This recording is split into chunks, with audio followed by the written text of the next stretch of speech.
Finding those levels, too. Look at that four-punch combination. It's a masterclass right now from Shakur Stevenson. That's what you're seeing. A masterclass. And Shakur meets him with a straight left hand. Oh, and there's a knockdown score with the left hand.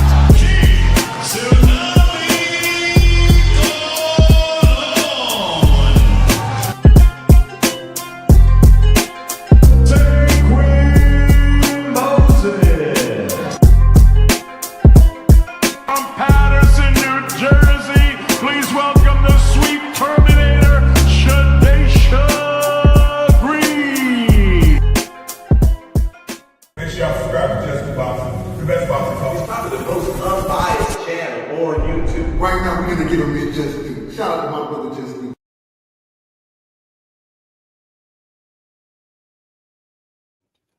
What's good? What's good? Salute to the family. How y'all feeling on this good Tuesday?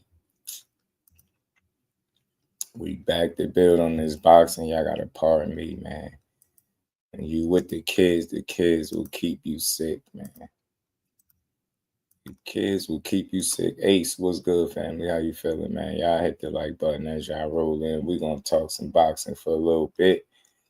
We're going to talk about it, man, a potential matchup that they got that they're supposed to be in talks with. That's why I call these things rumors, because you can't validate whether or not this fight is going to come next. And I'll be a little surprised. I'm not going to lie.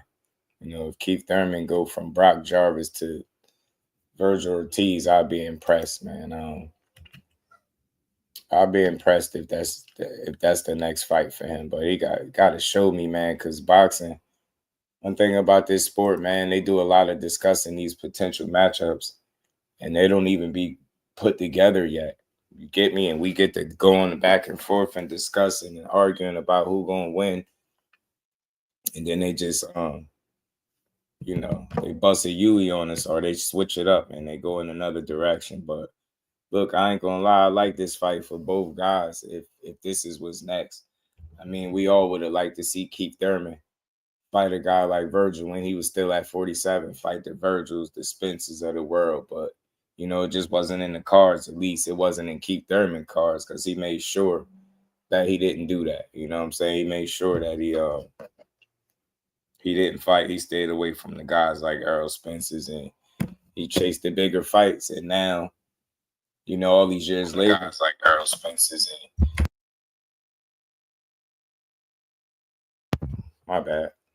But yeah, he chased the bigger fights, and it led him to that Pacquiao fight that he eventually lost by a split decision. And he's been really inactive since then. I mean, only having a Brock Jarvis fight since fighting Manny Pacquiao. So, I don't know. Keith Thurman got a lot of ground to cover. This would be a really dangerous fight for him.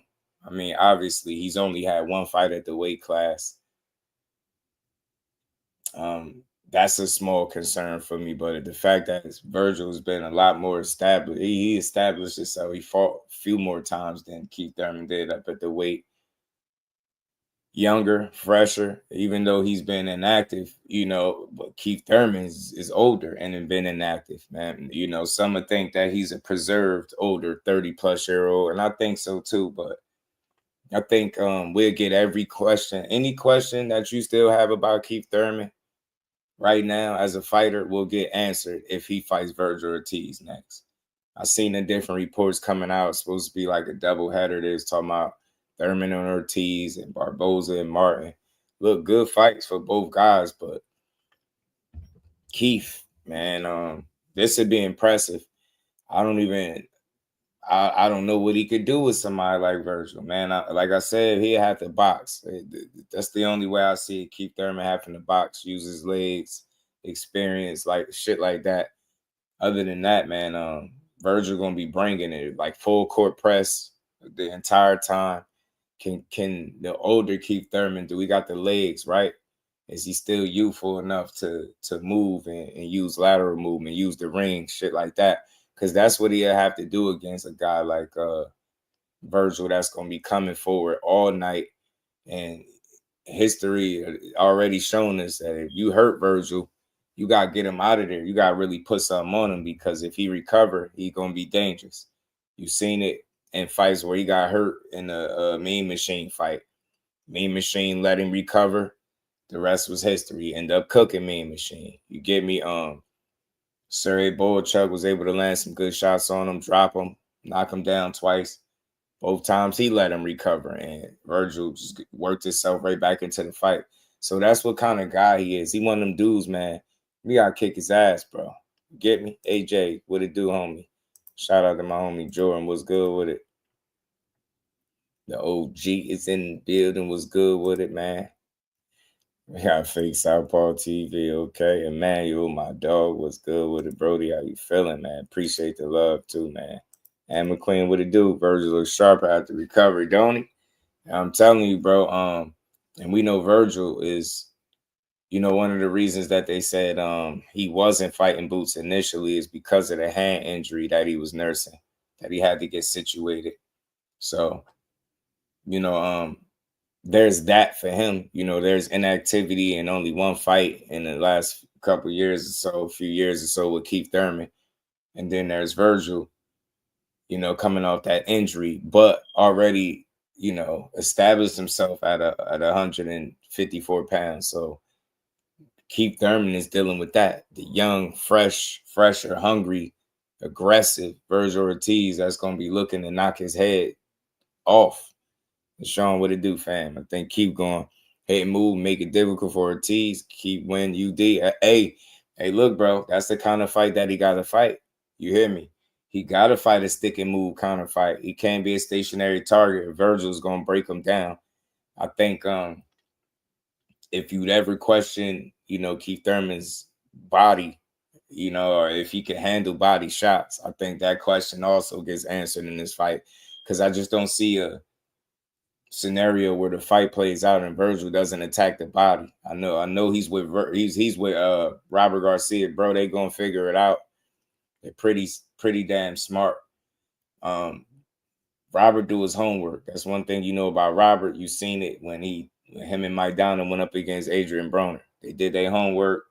I think it'll be much more the same with Keith Thurman. I think they'll, watch some tape and see that he is a little susceptible to body shots. I wouldn't call him weak to the body, because still to this day, nobody has been able to put him down. So, they've been able to hurt him to the body, but I give Keith a lot of credit where people slight him for getting hurt to the body, right? He's human. Everybody can be hurt to the body, but it's the way he's able to kind of spit that mouthpiece out, get on the good foot, take a lap around the ring and recover if he need to. That's what kind of fighter Keith is, but that's the vet in him. That's the IQ. That's what Virgil was dealing with. So it's not a matter of if Virgil can hurt him. It's will Virgil hurt him? And if he hurts him, if in fact he hurts him, is he going to be the guy to finish him, right? Or is Keith Thurman going to be able to find a way out? Because I'm telling you, this fight at some point got to get kind of violent, man. Virgil can box. You get me? He just not no fleet-footed guy. That's not his game. Like, he's a come-forward dude. He don't fight backing up to me. He go one way, but that one way is very effective. He comes behind that high guard a lot of times, bro. He got a real heavy jab. Like I said, I know his focus early will be to the body. Jabs, setting shit up off the jab and going to the body. I can see it now because I know Robert Garcia ain't going to play no games. And why allow a guy like Keith Thurman to build any momentum? So if this fight comes to fruition and it happens, Virgil Ortiz want to put something on Keith Thurman. You don't want to allow the vet to work himself into the fight, build confidence, and then you find yourself down rounds at the quarter through the fight. You down. You get what I'm saying? You don't want that. You want to be up in this fight.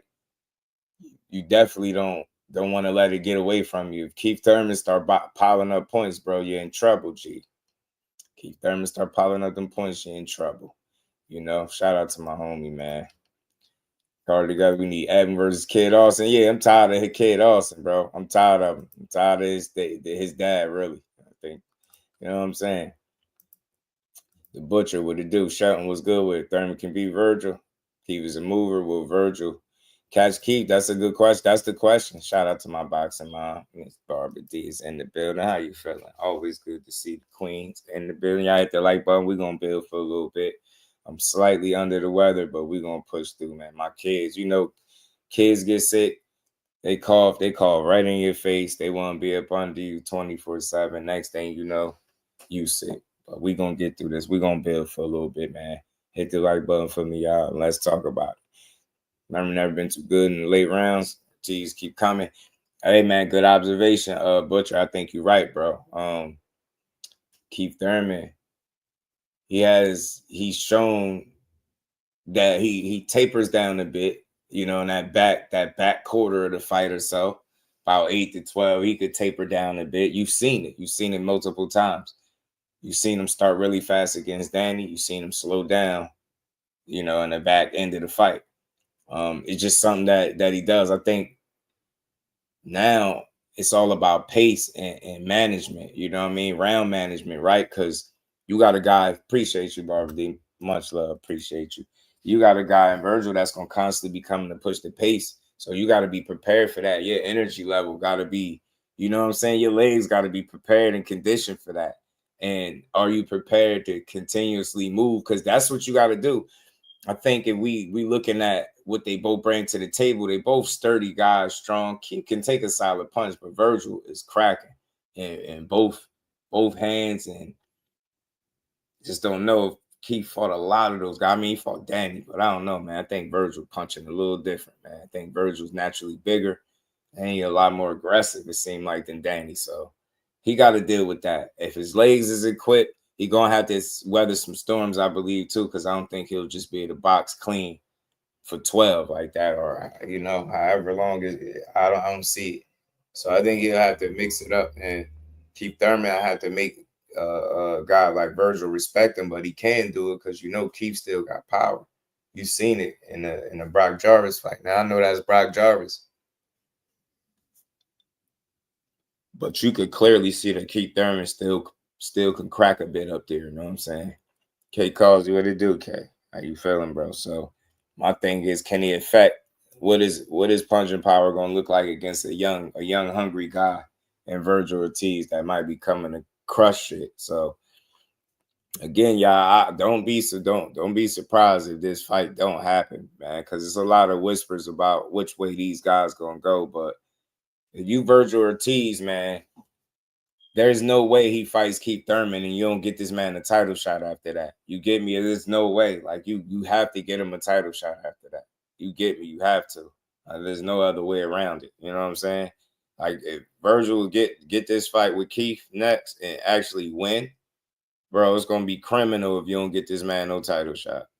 I'm telling you, and I don't know who to blame it on. I don't know if we start looking at Oscar or what, but this dude is the goods, man. I believe so. Anyway, I think you're a real talented guy, man. And I think it'd be a little disservice for him not to have an opportunity to fight for a title if he, in fact, goes in there against a vet like Keith Thurman and pulls off a win. I think that'd be highly impressive. So if that's something he can do, remains to be seen. But I think it'll be the best test to date for Virgil. It'll be the best name on his resume if he can, in fact, get past him. But thing about Keith, man, he don't quit, man. You see that. You see that with Keith. You've seen times that he's taken really big shots in fights. He's been hurt to the head and to the body. You know what I'm saying? And you've never seen him waver or just quit and just tap out. Can Virgil push that button, right? Can Virgil make him feel like, hey, look, man, I could be doing other shit, right? Is Virgil going to send Keith Thurman back to play his flute or what, bro? I'm trying to keep my energy up, y'all, so pardon me. I'm trying, pushing through it. We're going to get to it. We're going to talk for a bit. But is he going to send Keith? Is he going to send one time back to playing the flute or what, bro? I just want to know. You going to send him back? No, Keith like that flute, man. Keith like that flute, man. But I'm telling you right now, this would be a good fight. It's going to be the heavy jab and the body shots of Virgil Ortiz versus the legs. Keith Thurman's movement and that vet experience, bro. Is that enough to carry him through a fight with this young dude, man? I'm not sure. I don't know, but I heard a date, something like October. So we'll see, man. We got some good fights coming up. I would be hopeful that this is one that they could put together, not just this one alone, because again, they said it was supposed to be like a double header. And we're gonna talk about Frank Martin because there's been a couple Frank Martin sightings, and he seemed like he been putting in work too. So it'll be good to see him finally make a debut. Not only a debut at 140, but his return since losing the Tank, right? He been out of sight, out of mind. He said it's the business, it's not him. He's been working, staying ready. We all know he switched trainers. He not with Derrick James no more neither.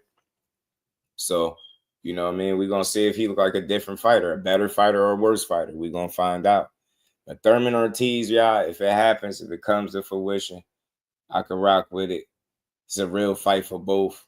This shit going to test, I think, everything that Keith Thurman has left at this point in his career. And I don't know, a win over Virgil Ortiz, man, we might have to start putting a lot more respect on Keith Thurman's name. I mean, like I said before, he's if not the most the most disrespected one-loss fighter in boxing. I can't think of another fighter with one loss. Him and Errol Spence right now. Him and Errol Spence out of the one-loss fighters, and probably two of the most disrespected fighters to only lose once. And then lose to the absolute best. You know, Keith lost to a damn, Hall of Famer and Manny Pacquiao. And Spence lost to, I think, who was going to be a future Hall of Famer and Bud Crawford. And people drag him and trash him. So I think with all of the shit that Keith been through, the injuries, the inactivity, constant layoffs, right? The jokes, right? The trash talk. I think this fight right here solidifies him if he can win. I think this makes him more than just a guy competing at 154 pounds. I think this makes him a real threat. You beat a Virgil, this is gonna speak volumes. You know, Chuck put him down twice, couldn't do it. Madrimov couldn't do it. Me and Machine and so many others couldn't beat this guy. If Keith is able to do it, I think that speaks volumes, man. Keith is in that same class with Crawford. You know, the Crawfords, the Spencers, they kind of, you know what I'm saying? That bunch is kind of linked together to me. Cornelius would have do on me. So this would be impressive, man. Keith could come out here and beat somebody like a Virgil that's surging right now. He looking really dangerous. He fought back-to-back tough fights.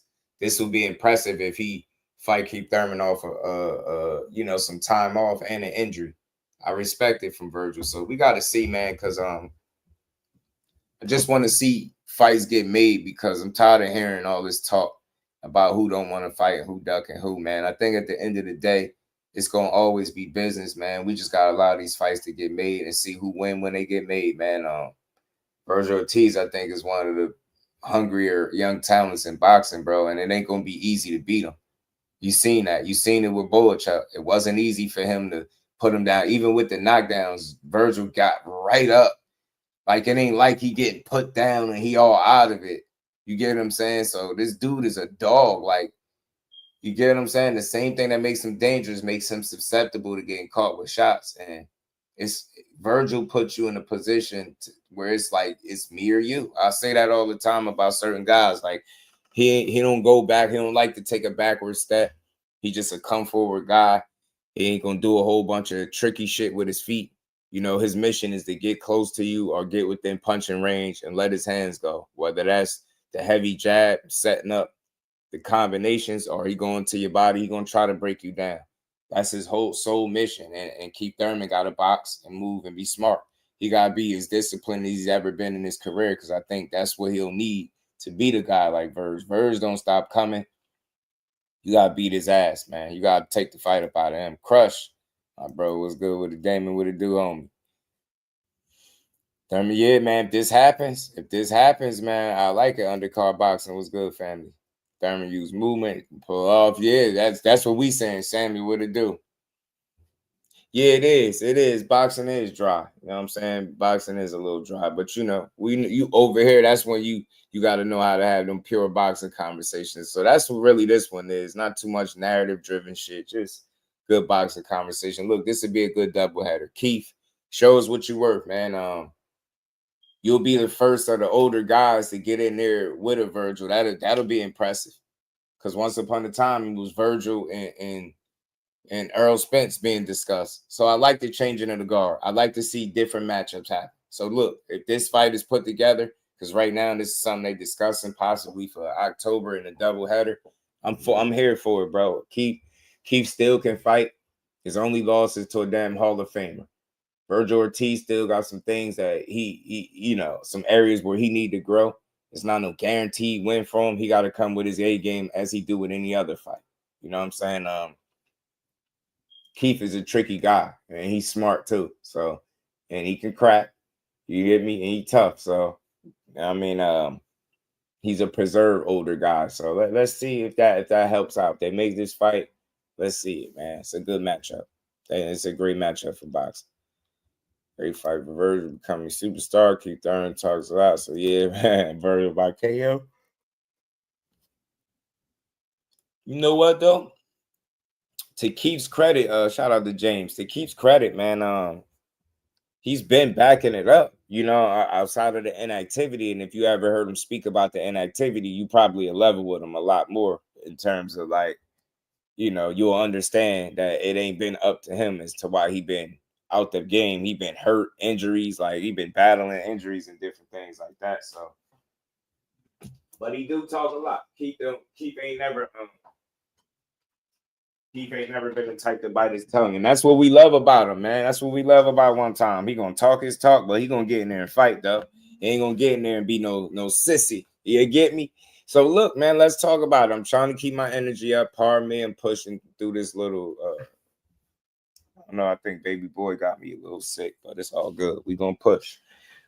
But look, man, is he sending Keith back to play the flute or what?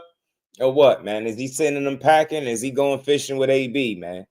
Where my guy Scales at, man? Somebody let me know. Is he going fishing with AB after this fight? Or is Verge going back to Golden Boy with an attitude, man? You know what I mean? Is this too much of a jump up for Virgil? I don't think so. 2 cents would it do, my guy. Tony Harrison back at 60. Now, I wouldn't say he back. He back in the sport of boxing, but he back competing. But, is he back like where he once was? Not. I don't think he'll get there. It's going to be really hard to do that. But he got a good win, undercard. He definitely got a good win, bro. Definitely got a good win. But this is going to be the vet versus the young guy, man. So let's see, man. Can Keith maintain his distance and movement and avoid them thunderous body shots and not get drunk off the Ortiz jab, right? He can stay consistent and box the young kid. He can win. If he can't, he might get stopped. I'm not gonna lie to y'all. This is one of the fights that'll make me nervous for Keith Thurman. I know Keith Thurman still got some fans out there. Where y'all at, man? Come on, man. Tell me what One Time about to do to this young punk, man. Is he about to send him packing? You know what I'm saying? Is Keith Thurman going to be back playing the flute after a win or an L? Which one? Is he getting sent packing? Is he going to get sent upstream to fish with AB, man? They look, man. They throw Keith in here with this young shark. This is impressive. Win, lose, or draw, it's impressive. But he get knocked out in 3, that'd be wild.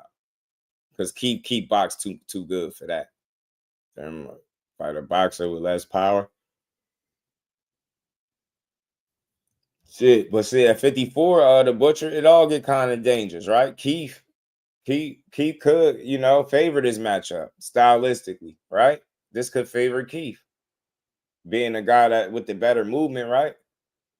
You know what I'm saying?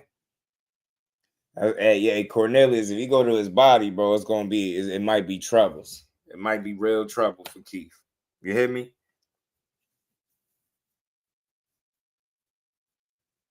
It might be real trouble for him, man. If he definitely can't let him go to the body too early. That's the thing. Keith Thurman got to prepare. He got some. Virgil got some tools where you gotta worry about. You say you want to see Keith versus Tim Tszyu. That wouldn't be a bad fight, especially with Tim Tszyu taking some losses. You know what I'm saying? Keith should make the fight competitive early. Yeah, especially early. And I think early is where he can make his mark. And I think the early part, the first 3-4 rounds to me is always important, man. Are you going to be up after 4 rounds or down, trailing? You get what I'm saying? That makes a difference, right? Virgil is like a downhill kind of guy, man. You let him get going, it's going to be hard to slow him down. He relentless, bro. He gonna go at Keith with everything he got, bro. You know what I'm saying? It's keep going. Can Keith without the ponytail beat Virgil Ortiz, bro? Huh? Can he beat the 154-pound Virgil Ortiz that seems to be title bound? Because all they doing is letting Ortiz get more and more experience, man. His last 2 fights was impressive. This would be wild. He got a hell of a run if this would be his last 3 fights, bro. Last 3 fights is Chuck, Madrimov, and Keith Thurman. Especially if he get a win, bro. You gotta respect Virgil, man. I'm telling you, and he going in there against Robert Garcia. Robert's gonna make that shit tough.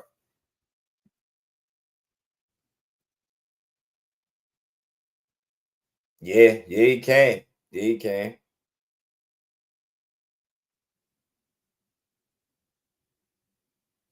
That's what I'm saying. The part of the fight that worries me for Keith is the back, past midway to the back end, that back quarter of the fight, man. It lasts from about 8 to 12 or so. About 8 to 12. Shout out to the homie Z, man. Appreciate the love too, homie. My guy.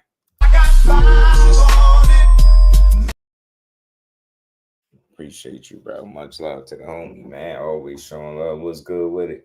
But yeah, man, can Keith make Ortiz respect the power? I think so. I think so, because if not, he definitely is a much different fight. I think he find himself up shit's creek if he can't.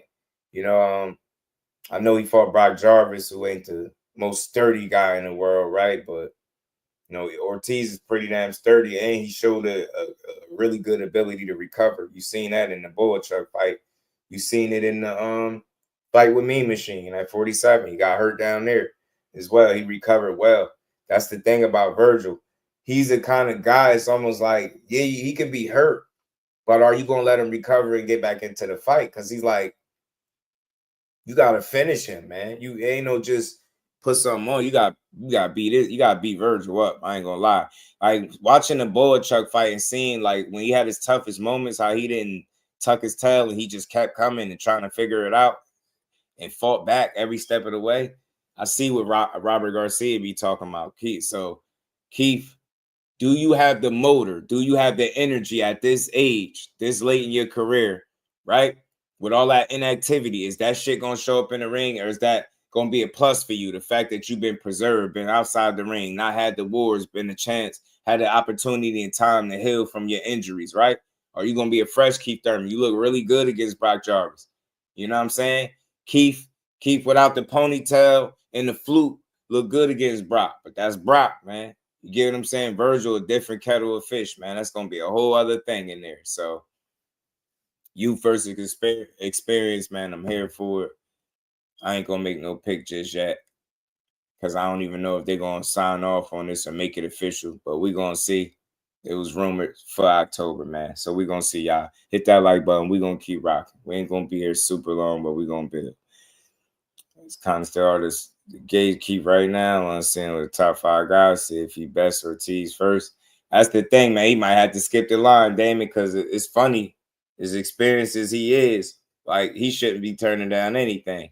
And yeah, the Brock Jarvis fight do make it a bit hard to kind of gauge to see exactly if, because it's Brock. I didn't expect Brock to beat Keith. I expected Keith to do what he did. And he handled him, but it's going to be a much different pace with Virgil. The intent going to be different. He's going to be put under a different kind of pressure. And is he going to be making mistakes? Because that's what pressure do. It busts pipes or make diamonds. Is Keith Thurman going to be a diamond under all that pressure, or is it going to bust pipes?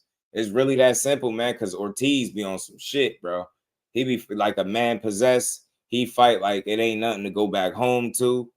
You get what I'm saying? So, is Keith Thurman ready for that at this late in his career? Can he keep up with the youngin? Can he dance around, box, pick his shots, and stay out the way? Can he avoid the kill shots from Virgil Ortiz, right? Keith, they say that the power is the last thing to go. He showed his power against Brock, but will his power show up against Virgil, right? What kind of respect can he gain from Virgil? You get me? Ortiz will beat the remaining of the Thurman's. Damn, bro. He said he gonna beat the remainder of Thurman's hairline off his head. Sheesh, you harsh, bro. Shout out to you. Hit that like button for your boy. Sub to the channel. We gonna keep going. Keith his fault, Manny. Ortiz. Keith fought Sean Portier. Keith definitely far more experienced. Got the better resume. Keith got a hell of a resume too, yo. That's why I say, man, not only is he one of the most disrespected one-loss fighters, his resume ain't no BS. You know what I'm saying? And think about it. If Keith is one of the, he'll be one of the older guys to get in there with a guy like Virgil. And once upon a time, he was looked at as the best welterweight in the world. You get me? Keith had that title, so I don't know, man. I think it's a fun fight for boxing, bro. Shout out to my dog, Boxing Talk Up. Lil Ryan, what it do, homie? So I think it's a fun fight, bro. I think it's a fun fight for boxing. I hope they can make it. I hope this ends up being more than just a rumor and we can see a good fight. Porter, Danny, Jose. I'm telling you, man, he fought him. He fought him, bro. He fought him. I don't know.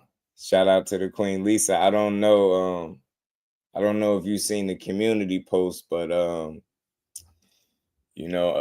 a little surprise for you, Lisa. You know what I mean? Got something coming your way. Finally it took long enough. Sign me up for it. Yeah, sign me up for it. So I appreciate you, Queen. Your sweatsuit will be to you, shortly in good time. We can't wait. So I'm glad that we finally got that. Finally came. The packages arrived and we've been able to send out the rest of the shirts and things like that. So shout out to everybody that purchased the shirt. We appreciate y'all, man. We appreciate y'all. Don Royal. We appreciate you. So look, we're gonna push through. We're not gonna be on super long, man. My throat is like bothering me a little bit. I think Baby Dubin, he coughed off his germs right into me, y'all. But anyway, let's keep going. So look, good fight for boxing. Let's make it, man. Youth versus experience. May the best man win. I don't got a dog in the race. I love Keith Thurman's career, man. I just hate the inactivity and the injuries because I think that caused people to forget about the actual work that he put in as a fighter, right? He put in some real work. It's hard to ignore it. He always could fight. Keith Thurman is he's still athletic. He still got legs. It's just like, how much do he got left in the tank? And could he fend a young Virgil Ortiz off for an entire fight, right? Can he keep him honest? Can he keep him at bay? Could he keep him from breaking his will, right? Could he keep, Virgil from making him answer them questions that people have about Keith? How much thread you got left on that? How much thread you got left on your tire? How much are you willing to still go through the fire, right? Are you still willing to go through it to get the win, right? We seen him push through some tough moments in the past, getting hit with really good shots, whether that was from Danny Garcia, Josecito Lopez, what's the other guy's name? What's Buddy name that he ended up stopping? That hurt him to the body initially, man. But you seen Keith hurt to the body. You seen him hurt to the head. You seen him spit his mouthpiece out. You seen him get on that good foot and survive. You know what I'm saying? So you can't count him out. But Virgil got the kind of relentless nature that will put you in a very compromising situation and force you as a fighter to answer all of those questions that the people have for you. Do you got it? Do you got enough for this youngin? Mike Kirkland, my brother, appreciate you. Shout out to you, bro.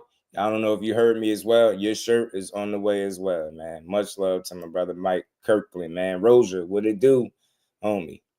Yeah, appreciate you, Sammy. Luis Collazo, facts. There you go. So, yeah, man, he told Danny, you gonna be the third daddy's boy. I'm gonna beat up after Guerrero and Porter. Oh, nah, hey, yo. Hey, Samuel, you just took me back, bro. You just took me back. Nah, Keith was kicking Nash, y'all. And pardon my voice if it sounded a little raspy. I already know the deal. Kids.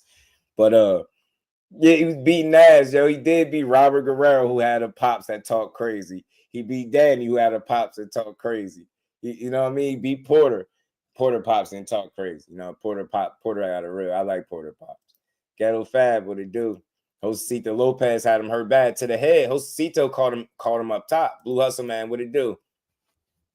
Yeah, hey, wasn't he undercard? He used to be talking crazy. Remember when him and Paulie was going back and forth? Classic shit. I think people forgot undercard, man. Keith was that guy, man. Paulie started talking crazy to Keith. Keith was like, "I'll knock you out, fam. I'll knock you out." Keith started telling Paulie, "I'll knock you out. Right in your own city. I'll knock you out." Appreciate you, man. Appreciate you, Mike, man. I just was glad that it finally came. Like, you know, had some little issues, little hangups, but we got it worked out and everything is good. And I appreciate every last one of y'all. Kent said thoughts about upcoming Saul. We're gonna talk about that. I was talking about that yesterday, man. I had Bernie the boxer on yesterday, man, because Crawford been getting too much flack for some steroids that he ain't never took. I just ain't a fan of that. You know what I'm saying? And I get it. I don't even want to go off topic real quick, but I get everybody's suspicion. But I would say give him the same benefit of the doubt that you'll give to your favorite fighter or your most watched fighter. You know what I'm saying? Like that. I just think it's nasty work to drag him under the bus like that unnecessarily, right? Like that's somebody's career. And that's what I be on. Like I'm big on protecting the integrity of the sport the best way I can. So that's why I thought it was dope for Bernie to come up here, somebody that works with him, that can speak firsthand on, you know, just what kind of individual he is. And he went in and saying, you know, Crawford is a man of substance, bro. And the dude just, nothing came easy to him. He came up. Like, just think about it, man. I'm sorry, pardon me, y'all, but I got to go off topic for a second, man, because that's a big topic, man. He said that he caught to the paperwork. What paperwork? I ain't asked him about that. I wasn't hip to it, but said hope Thurman upset Virgil. It'd be dope, wouldn't it, Mike, to see one of the old PBC vets get a dub over a young, hungry Oscar De La Hoya Golden Boy fighter. It'd be good, man. Look, I like Keith Thurman, man. I do. I know he never gave me a reason not to like him. I don't want to lose 8,500 again. I lost on Hater versus Shusha. Oh shit, can't. Look, that's a tough fight for Crawford, but if it's anybody that could win it, it's Terrence Bud Crawford. You know what I mean?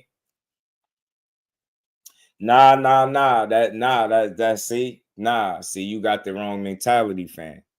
We're gonna talk about this. Hit that like button. We're gonna build. I'm trying to keep my energy up, y'all. We gonna build. Nah, it's like what you saying, fam. You saying if you make a mistake, you should no longer be allowed to ever like move past that mistake. You get me? Like you shouldn't be unable to you know make a living or make money because you have a past, right? There's plenty of people like that's like saying you're not allowed to make mistakes or do something wrong. And it's no up two ways to slice it, bro. He was wrong for what he did, but he served his time, all types of shit. And that's the part that people leave out. They act like people don't never get out and do better the second time around after you learn some shit. You get what I'm saying? So all I'm saying is people make mistakes in life, but we don't allow people to forget about their mistakes. We keep bringing them up. You get what I'm saying? Like, for me, I understand anybody that's suspicious and all of that. That's fine. But just keep in mind that unless you're able to prove something, it sounds crazy to just throw something out there. And just think about it if it was you that people was doing it to, right? Without no proof or no evidence or nothing, just running with a narrative on YouTube. Like you wouldn't rock with it. You get what I'm saying? And that's what's wrong with boxing. We need more people with integrity that report what's really going on instead of what they think and what they feel. It's nasty work. You got a guy that has came up hard. Like, you get what I'm saying? He never took the easy road. Why would he start doing it now? They're not giving Terrence Bud Crawford, the competitor, enough credit for being exactly who he's always been. World-class competitor, always worked hard, got it out the mud. That's what you see about him. Even if you don't like him, you should be able to see that guy works his ass off. You get what I'm saying? No mistake, boxers that pop under snap. Nope. Nope. What? Name the boxers, bro. Name the boxers that popped under snack. Go. Because we can have this conversation. Remember Triple G before Canelo got that draw the first fight? Yeah. Man, so say you know how to beat the Vada test. Yeah, he said that. Victor said that. So just think about that, though. Just think about that. I mean, he could have kept that to himself. Even Bernie talked about that. He said he don't know why he would say that. He don't see how that could be helpful for his business. But at the same token, it just is what it is. He telling you what it is. He know how to do it. It don't sound good, and that's why I say I don't blame anybody that's suspicious, but you can't automatically say just because you've done something in the past, it means you're doing it right now. You get what I'm trying to say? Think about if you applied that very same logic to everything, to everybody that made a mistake. Think about if you said to anybody that's made any kind of mistake in life, you say, yeah, you did that shit once. Yeah, you got it. You definitely doing it again now. You still think about it. Think about it. Think deep. Think about all the little things that's happened in boxing outside the ring with fighters, and think about that for a second.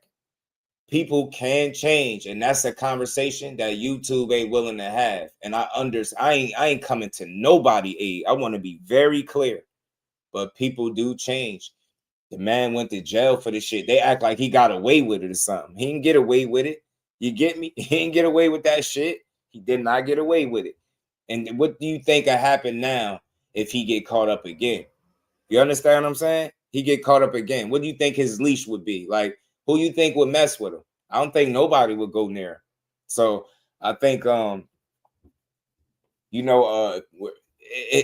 it take a different individual to understand people can make adjustments, man.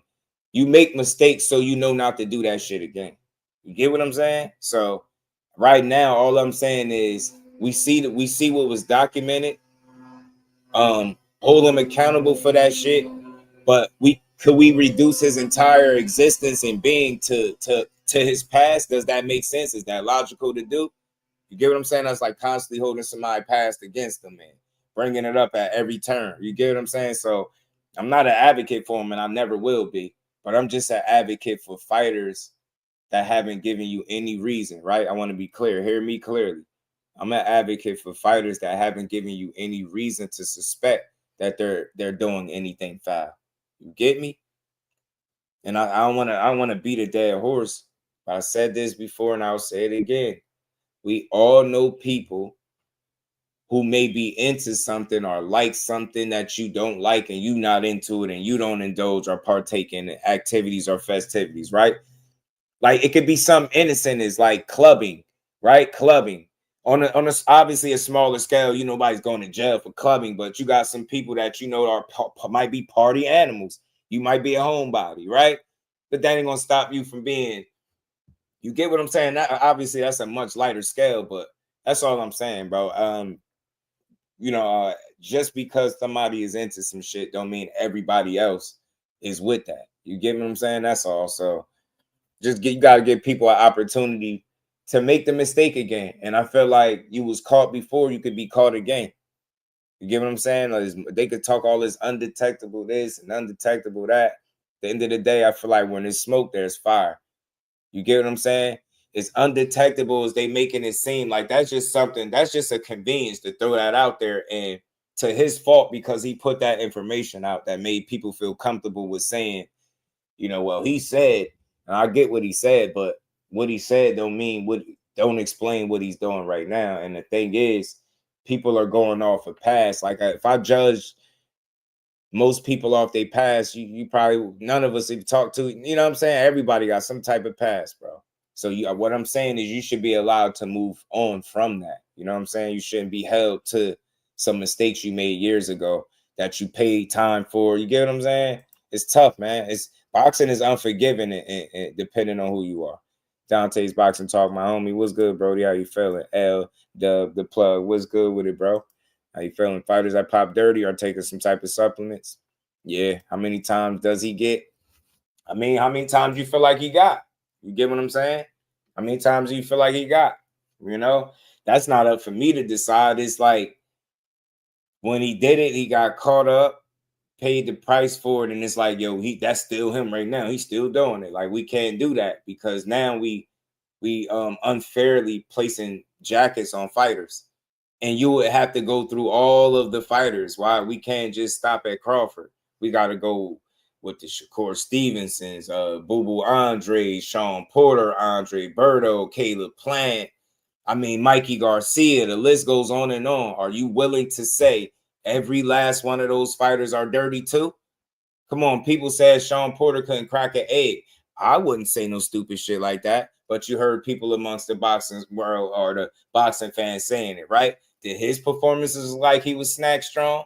You get what I'm saying? Because he took losses. Caleb Plant just lost a fight to a guy that he was beating up and sparring. Let the world tell it. He lost. Is he high? Is he dirty? Demetrius Andre crash and burn against David Benavidez. He lost. So you get what I'm saying? You got to go on. You got to name all of these dudes, all of them. B-Dog, what's good with it? So that's just what it is. Nah, you not being able to name the fighters is what's wild. I told you before, bro. You want to have a conversation, we can, but be real about it. Name the fucking fighters. Don't just talk out your ass. Name the fighters. I'm not ignoring shit. You can't name the fighters. You just talking. If you saying all of these multiple fighters, I need you to name them. I have no problem. If you name them, I'm going to salute you. But name them. If you can't, then you got to stop talking. You sound like everybody else, man. Pushing that weak-ass narrative. That's what's wrong with boxing. You got a bunch of hateful-ass people in boxing that's willing to push narratives when it's a fighter that you don't really support or rock with like that. That's why y'all like that. And y'all all should be ashamed of yourself pushing steroids on Terrence Bud Crawford, knowing damn well that it's been understood. It's been understood amongst boxing circles everywhere that this is one of the hardest workers in boxing. But y'all can't see it that way because you want to push a narrative. That's what I'm saying. You got more evidence to prove that he got to where he got with hard work as opposed to somebody. You get what I'm saying? Shout out to Mike Kirk. He said, if I'm fighting a person who entire camp juicing, I might want to juice myself. Boxing, a dirty sport. Yeah, it is. But that's what's going to hurt him more. Mike Kirkland, Bud Crawford could do it the clean way, man.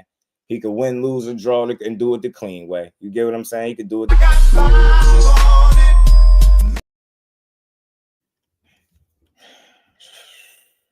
He's not saying Crawford juicing. Yeah. Broner drop Porter.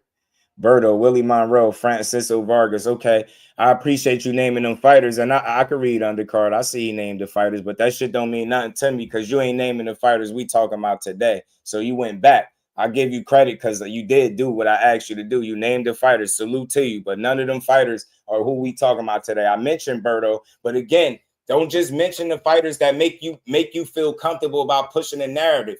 Name the ones that's not. What about the ones that don't? I thought Snack was undetectable. I thought Snack got undetectable steroids. So which one is it? Is it they getting caught and this is why Snack needs to be out of boxing, right?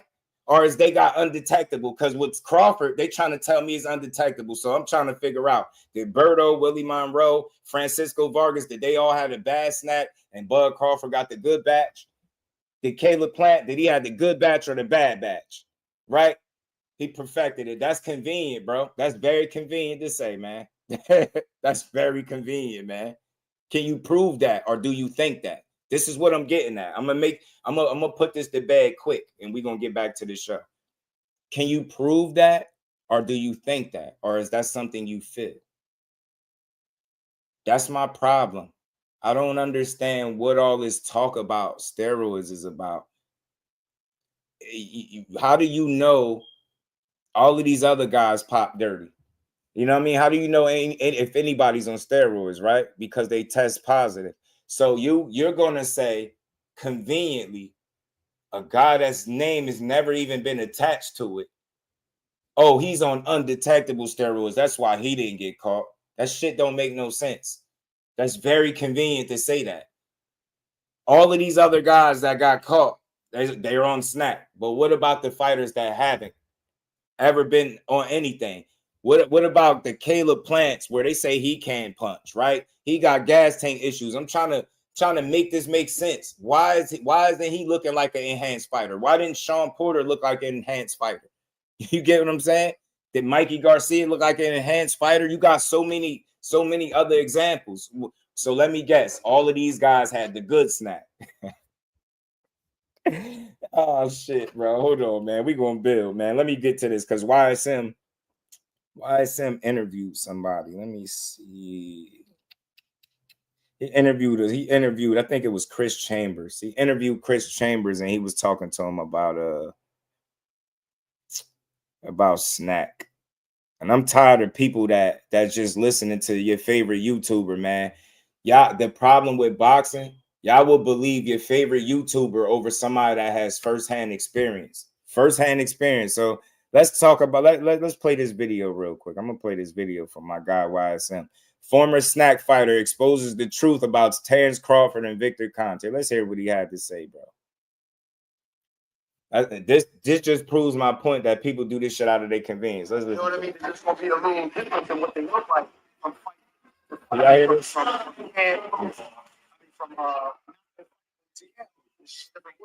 You said you were a snack fighter, right? Victor Conte's been getting a lot of criticism from the past. And people label snack automatically off jump. You're on steroids, you're on PED. You were there. What is being a snack fighter like? What does that entail? Well, I mean, nobody's ever accused me of being on steroids, so I guess I'm perfectly basketball for snack. Nobody ever thought that this is going to do without a whole lot. And this Eddie Chambers, like he's saying, just pay attention to what he's saying. Nobody never accused him of being on steroids, and he was on snack. What I'm pointing out, and I hope y'all understand, is fucking selective outrage, bro. It's selective outrage. You don't keep it consistent. I name a multitude of fighters that don't. You just name the fighters that you want and try to make your case off that, but you have no explanation for the other fighters. And then when they don't pop, you just say, oh, they're just on undetectable drugs.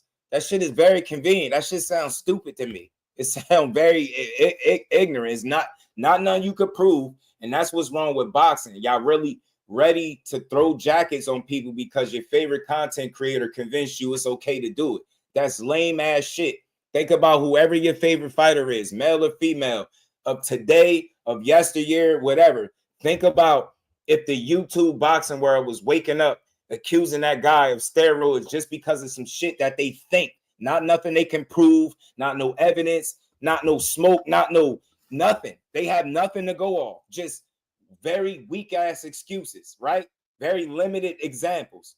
You get what I'm saying? You handpick some fighters and say, look, they all tested positive. You're ignoring that. No, I'm not. What you're doing is ignoring the ones that haven't, and you have no explanation other than, oh, they just all was on undetectable drugs. Oh, he perfected it by that time. Man, come on. That shit sound crazy, bro. That shit sound crazy. Y'all really nasty. That's nasty work, bro. I don't give a who doing it. We should never wake up and do that shit without no evidence. We should never want to do something like that. Not in this sport. Hard as these dudes work, we'd pick the hardest working fighter in the world and do that shit. Years ago, they was doing it to Earl Spence. So my energy is always the same. I didn't respect it for Earl, and I'm not respecting it now. He wasn't on snap, and they was accusing him of his nipples being too big. You can't make this shit having puffy nipples. You cannot make this up. Boxing fans are selective. When they don't like you, they'll believe anything negative said about you with no evidence, no proof, no nothing. They don't even need an example. Listen to the fighters, bro. The fighters real recognize real. It's a reason all of these Terrence Crawford, there's not a boxing circle that exists where they don't respect Terrence Crawford and the work he put in. And it's not because he's cheating. Think about that, man. Y'all got to think about the peers, man. Think about, all right, I'll use, what's buddy name? Jaime Munguia. Jaime Munguia popped dirty recently, y'all. He just popped dirty, right? Jaime Munguia just popped dirty. You heard Gabriel Rosado said when he fought him, something was different about him. You've never heard nobody get out the ring and say anything like that about Terrence Bud Crawford. Why do you think that is? Why do you think that is? You get what I'm saying? Nobody even suspected it. They just they credit and attribute how good he is to the work he put in. Simple. That's where I'm getting at, bro. Let's be boxing supporters and not just fans of fighters. Treat Terrence Crawford how you would your favorite fighter, bro. Give him that same respect you would your favorite fighter. You would not wake up one day and try to hear anybody just accusing your favorite fighter of anything because he cool with somebody. That's not enough, man. That's not enough. You get what I'm saying? That's not enough. Like, and I don't even want to go too deep, but how many people? I ain't gonna go there. That's probably a bad example. I'm not gonna use that. I'm not gonna use that one. Shout out to my brother Mike Kirkland, man, holding it down in the super chat. Much love, bro. He said, shout out to Crawford from a Spence fan. He best my guy, but I'm not gonna put that steroid jacket on him to prove him different. I ain't gonna shortchange his work. You get me, Mike? That's all. All I'm asking is give him the same respect that you will whoever your most viewed fighter is, whoever you like to watch the most. You get me? And just in boxing nowadays, they like, nah, we don't need no proof. We just think it. So that's enough. We don't need no proof. Nah, that's enough. Nah, bro, we're tearing down the reputations of some of the best fighters in the world. Canelo Alvarez has tested positive for clenbuterol. You won't dare hear a Mexican channel or hit the Mexican fan base tear him down, and he has tested positive. You get what I'm saying? They won't keep talking about that shit over and over. You won't hear no fan of Lomachenko or Alexander Usyk wake up and just accuse them of doing steroids, bro. You won't have no Arthur Better Beeves, no Dimitri Beevils. None of these guys in their fan bases will wake up and do the shit that people are doing to Bud Crawford.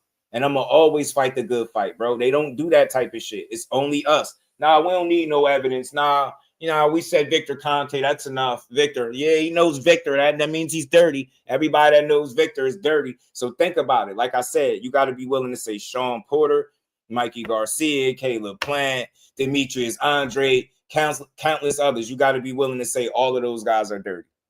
You got to be willing to say that. You can't handpick the hardest working one out of the bunch, the most successful one out of the bunch. Y'all don't see how convenient that is?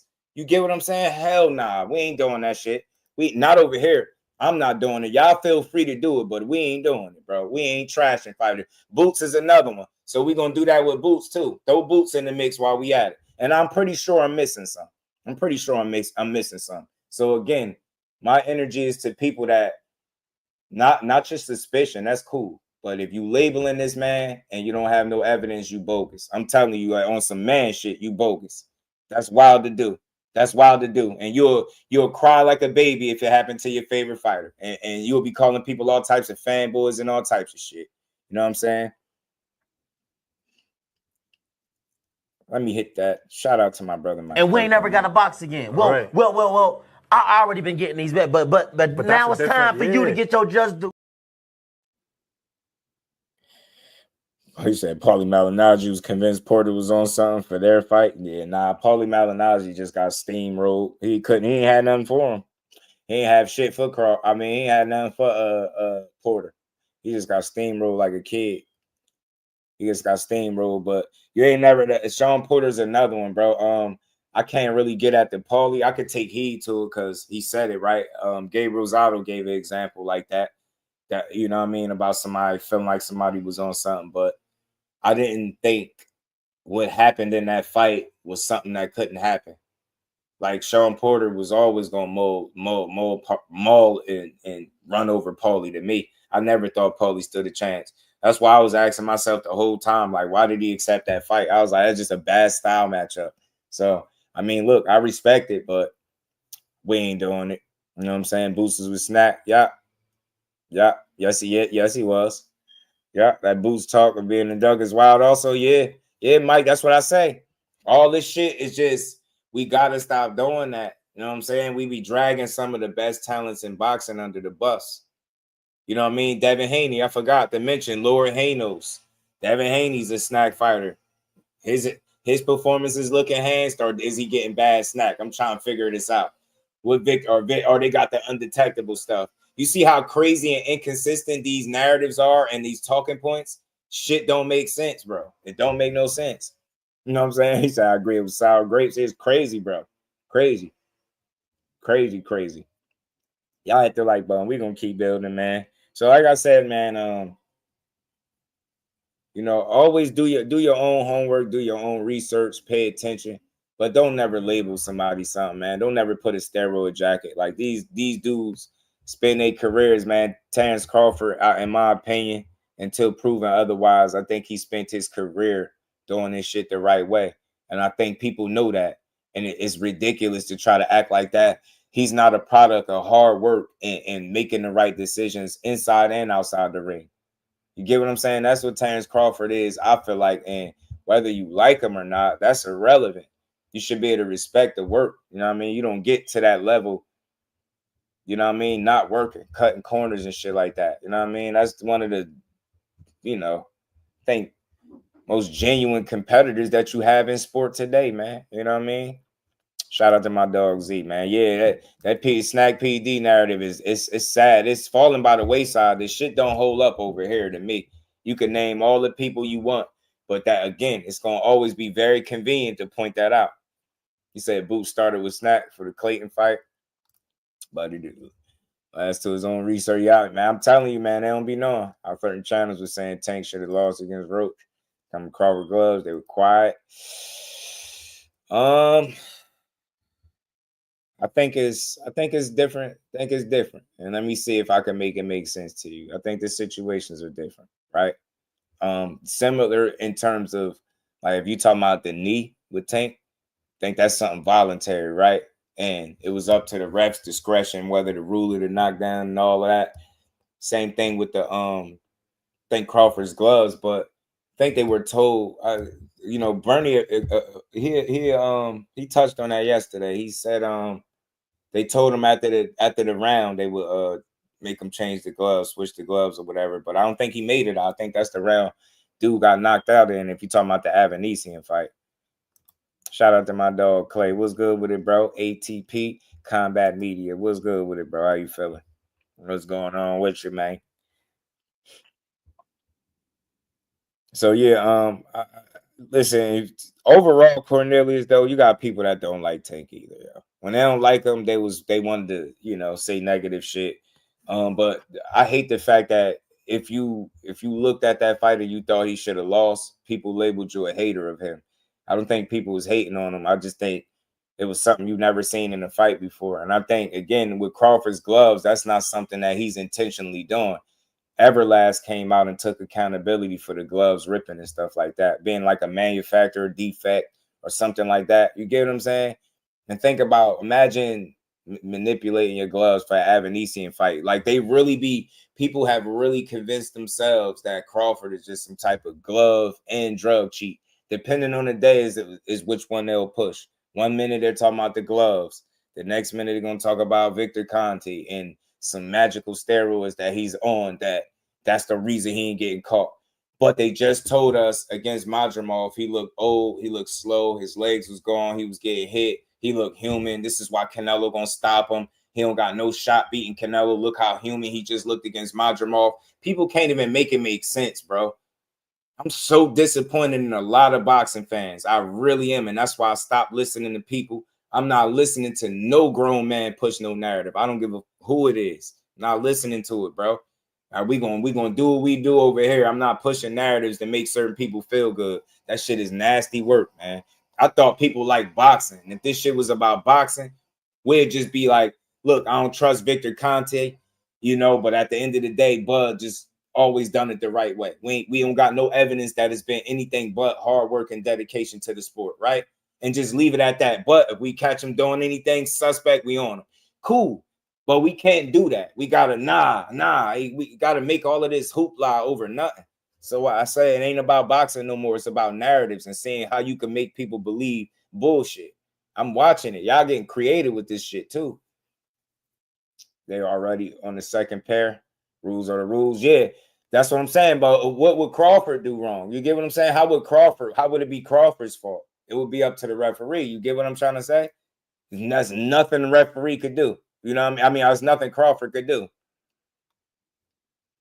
Yeah, man, y'all hit that like I don't think Crawford cheats, but I understand the eyebrow raising. Yeah, you could raise the eyebrow to Victor Conte, and I get that. But to just flat out label a man a cheater is nasty work. And that shit got louder after he beat Earl Spence. And I gave y'all an example. People did it to Earl, and I ain't rock with it. I thought it was nasty work with Earl, too. It's nasty with any of these fighters when they do that. with no proof, no evidence. It's not something that you should do. You get what I'm saying? It's just wild. It's wild. It's nasty behavior, bro. Nah, it ain't no Crawford fans. It ain't about Crawford fans. You can't, and I don't know who these Crawford fans you talking about, because I'm a boxing fan, and this is why I'm having this conversation. It ain't about just Crawford. It's about the integrity of the sport. And it's funny how when I mention the word integrity, y'all justify it with some bullshit.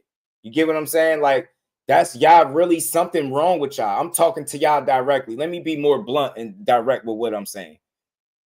If you are anywhere across any platform where people frequent and you are pushing Terrence Bud Crawford is on steroids, not that you might be suspicious because of it, cool. Have your suspicions, bro. I ain't tripping. But if you are pushing that he's in fact cheating and on steroids, you are part of the problem. Unless you can prove that shit, you shouldn't be willing to push it. That's nasty work, bro. That's crazy to do to any man or woman in the sport. Any athlete that's putting their life on the line. You can't play no boxing, but y'all out here playing with the career of and reputation of another man because you feel like it ain't no consequence to it. Shit is nasty work, bro. Disappointed that these grown men got that kind of hate for a fighter. It's crazy. Like, think about it. When you say shit like this, Crawford fans, you not a Crawford supporter? Don't call yourself a fan, but you don't like watching Terrence Crawford fight? When you say that, you isolate yourself. You put yourself in a box. You think you putting the fans and the people that rock with him in a box. You just telling me you don't really care for boxing. Are you a fan of him? You get what I'm saying? You get what I'm saying? Yo, I'm telling you, bro. Telling you, Doug. I'm telling you, bro. It's the content creators. Yeah, the content creators are using their influence, old money. They're using their influence to confuse the fans, and it's disappointing. I'm telling you, as a man is disappointing, bro. I thought we was all, in this space because we enjoy boxing. But I see today that that's not it. That's not it. Nah, y'all enjoy lying and pushing narratives. You will never see me do this on no fighter. That's all. So for the real ones out there that rock with me every day, y'all know I'm never coming up here to tear nobody down or push no narrative. Today it's on Crawford. It might seem like, why you taking up for Crawford? Next week is going to be Haney or Shakur or Tank. So it's going to be somebody. They all get their day in the sun, bro. And you're going to see me have the same energy when I hear for another fighter. It's just not something we should do, bro. You can't prove it. If you ain't got the evidence, you shouldn't be, on record pushing that this is the case and it's not. That's my whole issue. But September, man, I can't wait to see that fight, bro. I can't. You know what I mean? I can't. I'll say this, and I'll end it with this, man, because I don't want to turn this into a whole PD scandal talk. Do your own research. Pay attention, man. These boxing circles are small. I think it's known across boxing that Terrence Crawford put that work in. I think everybody knows that. You've never heard not one single coach, trainer, none of the fighters, none of that. You just never heard it. The only place that you've ever heard that Terrence Crawford is cheating is on YouTube, social media, or Instagram, Twitter. You've never heard that from nobody within the sport that actually matters. And I think that speaks volumes, and I don't think that's a coincidence either. So, you know what I mean? Just seem like they all talk lately. Let it go, bro. Let it go. Right. And that's why I say the controversy is weird. The arguments between the fans of the sport and the supporters of the sport. Hey, talk about it, Lisa. It's a difference, man. And you know it. I think that's what the biggest difference is. I love the fact that you just said that. I think that's the biggest difference. This situation right here is showing that who's fans of the sport and who's fans, are supporters and who's the fans. The fans could be easily swayed. The supporters, they ain't with that weird ass shit. You know what I mean? You get what I'm saying? Like, think about it. He getting more flack for something people can't prove than the guy for something that they can prove. And I ain't even saying keep bringing it up with Canelo, but shit is shit. It's like, damn, this is how crazy boxing got. It's wild. Terrence Crawford, man, keep being great, man. The real one's gonna rock with you. You know what I mean? Unite against the diva Canelo, man. Say Crawford will need snack and dinner, and it still won't be enough.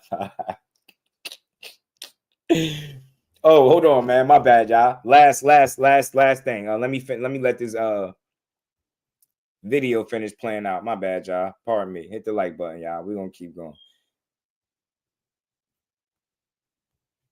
We're gonna finish hearing from Chris Chambers, man. That somebody that used snack. Frequent, what's good with it, bro? I ain't gonna say elite, but people saw Terrence Crawford. He's looking visibly jacked, right? For me, a lot of people don't realize what OP was good, bro. But they're looking at his association with Snack and Victor Conte, looking at the pictures. I was with him too. Nobody ever accused me of steroids. I wish they did. But now people are insinuating, some content creators are downright accusing him of using PED ahead of the Alvarez fight. What's your thoughts? Well, when you get a guy who's been 127 pounds, lower than that, 135, now all the way up to this weight, you got to think that they down, sweat it down. Now they have the ability to lift comfortably, to eat comfortably. He doesn't have to wait a certain amount of weight in a certain amount of time. Not really, anyway. He can literally almost fight around, walk around. So he's going to be a little more muscled up than ever before. In my opinion, I can excuse it now. Now, if he has I don't know, like bodybuilder or something, which even then he might, because you got to think, him at 168 pounds is way different than him at 147. Shit, even 154. I'm talking about 168 right now. So, I mean, I just think he's really, his guy is the best he's ever been, probably. He's focused better more than he's ever been. And his entire career, this is the biggest fight he had. So I think he's going to look his best. I think he's going to do his best. I think it's going to be the best performance he can put on. I just don't know if he's going to be able to keep Canelo off. So I wouldn't say he's maybe if I look at him and say, "Oh, bro, that's looking a little bit too much like Schwarzenegger." You know what I'm saying? But even then, you know what I mean? At this point, you know, the genetics is just a little better. You know what I'm saying? Now we can fully see it. I've seen Crawford I've seen Crawford out of camp. I've seen Crawford during fight week. Out of camp, he's not little. And I think people just reacted, whenever I see Terrence Crawford in the ring, that's him. When in reality, the 147 fighters, they sweat that. Yeah. They not small guys. And Probably look at Boots. Look at Boots. But Boots now, I don't know if he's about to win cap soon, but Boots. You basically hear what he's saying, bro. That shit is coming from a fighter that was on snack. Ain't nobody accused him of steroids. And all I'm saying is it's selective outrage. If you're not going to say every single fighter, then why are you going to single out Bud? That's my question to anybody. So keep your suspicions. I can't stress that enough. I ain't tripping on nobody about being suspect of anybody, right? It's cool. But it's a fine line between being suspicious and outright saying what somebody is doing. So as a man, I would hope that nobody would move like that. That was Chris Chambers, Opulent. That was Chris Chambers. So I would hope nobody would move like that. I would hope nobody would deal with me like that.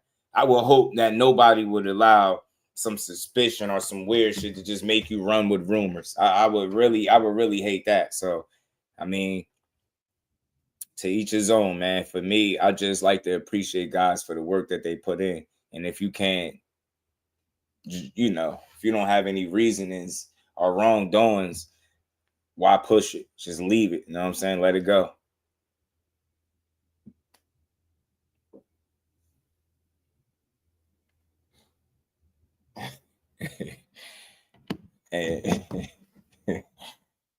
Man, y'all hit the like button. Yeah, I don't believe nothing I said about referring to Chris Chambers compared their levels of stardom whatsoever. Only thing I said was this was another snack fighter. Nobody said he was on steroids. This is somebody that gave an example of the situation or being on it and how they didn't accuse him. My point was proven. It's selective. People don't even know Chris Chambers to be on snack, right? Right? But they know Bud Crawford. So, yeah, he got to be dirty. But we're the energy for Caleb Plant, Andre, and countless others. Don't just single out guys that you can't even make a case on when it's guys that you can make a full-blown case on. So I would never compare to stardom because that's kind of silly.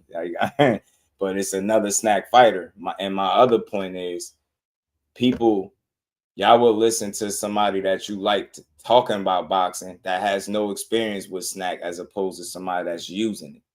It's guys that use it and to tell you what it is, but then we'll come back and tell you what it is, right? The people on the internet will be like, oh, well, it's this or it's that. So in this day, it's not about information no more. It's about if I can get you to believe some bullshit, I'm going to push it. You know what I'm saying? I don't think that's why he didn't get accused. It's so many fighters that ain't on Bud's level, stardom. And I ain't know. Matter of fact, let me say this: I didn't even know Bud was a big star because they'd tell me he don't sell and he not that big a deal. You get what I'm saying? So I don't know. But I think my point was proven. What Chris, Chambers was saying. People are selective. At the end of the day, you know what I'm saying? They pick the guys that they don't like versus the guys that they like. And I'm not backing off that shit. It's no justifying it. It's no justifying waking up saying Terrence Crawford's on steroids. Ain't no, oh, he's with Victor Conte. He got to deal with it. Nah. Because that's justifying sucker shit. And that's what's wrong. So let me be, again, more blunt. For the people that's doing that, that's some chatty patty. I don't even want to talk no defamation, but that's sucker shit. As men, we should never do that. It's like gossiping like some females about some shit that ain't even true. I thought we let the females do the gossiping, but today it's like the men done traded roles. They got all the latest tea and gossip. You get what I'm saying? Eddie, my bad. Eddie. I remember Chris too. Chris Chambers was kind of nice for a little while, though. he was kind of nice for a little bit, but that's all I'll say to that. And I just want to move past it because it's really it's not much to keep going back and forth about. You can believe what you want, you can think what you want, but if you can't prove it and you saying it, that's just what's wrong with boxing today. Nothing can be proven. People just gonna throw shit out there. You know what I'm saying? Nah, but does that make you one? Though? But does that make you one? You know what I'm saying? Does it make you one? Guilty by association is bullshit to me. You know what I'm saying? I stand on what I stand on. Like, just because somebody on some other shit don't mean I'm on it. I've known people that's in the street. I'm not gonna say what they did. Just because they doing that shit in the street don't mean I was doing it. You get what I'm saying? So the guilty by association is just like some paranoid shit. I'm big on what you can prove. If you can't prove it, then what you talking for? That's female shit. Because that's what females do. Gossip about shit that you can't prove. That's female shit. That's what's wrong with boxing. They turn this shit into a soap opera. All in the effort to tear down the fighter that ain't did nothing but did this shit the right way. That's what I'm saying. You got more evidence where you can prove that this is a product of a guy that's been doing it the right way versus anything else, but we won't focus on that because it don't make us, you get what I'm saying? It don't push our narrative. You get what I'm saying? That shit is nasty, man. It really is. Like, was it cool when they did it for Earl Spence? I thought it was wild. You know what I'm saying? It's wild. I'm telling you, like straight like females. Roz Dilla, what it do, homie? There's no way to convince these fans. Yeah, you know what? You're right. Nah, I'm seeing it. Yeah, I see you, OP. Yeah, but Buzz said Pac-Man used without proof. Same thing goes for him, bro. Like, the same thing goes for him. My energy is the same. You get what I'm saying? If you can't prove it, don't say it. You get what I'm saying? But that's a different situation. I ain't even gonna get into that. We're gonna keep going. We're gonna keep going. You want to push Terrence Crawford on steroids? Feel free, but we ain't gonna do it over on this platform. That's all. Like I got integrity about my shit. And unfortunately, you know, more people, some of these people that I thought the same way, they don't. It's about who you like. And I can tell when somebody don't like a guy because they'll believe the worst thing said about him. They don't even need the evidence. They're like, nah, it's true. It's true. So let's keep going, man. Terrence Bud Crawford, keep beating ass, man. They still, I think when it's all said and done, he's going to be one of the last ones standing. I think he outlasted a lot of guys on that opposite side of the street. I think that's where the hatred came in. The hatred wasn't there at 35. It wasn't there at 40. It started when he won the title at 47, and the conversation between him and Errol Spence became a real thing. Then I seen the hate ramp up for him. Then when he beat him, they took it to another level. You know what I'm saying? Now they willing to say that he's on steroids. This shit nasty. Let's keep going because that's beating a dead horse. You can't. I'm convinced you can't change nobody's mind in boxing. When they think a certain way, they think a certain way. For me, I'm just a real one. So I appreciate the ones that understand why I give it up the way I do. I will never get up here with some baseless ass claims because I don't like a fighter. I don't dislike none of these dudes. I don't know them personally. So I think Bud Crawford getting a raw deal. And I think he one of the best talents that we got in boxing. And instead of saying that, people just shitting on him. Sunshine, what it do? Mr. 3-time undisputed loader. I'm telling you, boxing always been dirty. Yeah, but we making it worse, though. It's not about boxing being dirty. It's about we adding to it. We adding to the bullshit. You know what I mean? Yeah. First it was Norman Jr. Yeah, I forgot they was doing it with Brian Norman too, bro. I forgot they was doing it with Brian Norman too. It's nasty, bro. Nah, what he got to hide, man? Why? Well, he ain't enrolled in Vada. Yeah, he did. It's like, bro, what? Damn, bro. So yeah, boxing is nasty. We're in a weird place, but I got integrity. Integrity over views, and I don't give a damn about being liked. I'm gonna tell what I believe to be true. So let's keep talking. Let's keep building, y'all. Let's talk about Boots for a little bit. Let's talk about Boots, man. He getting a lot of flack. I see my brother Mike Kirkland mention about how they keep calling him a duck, and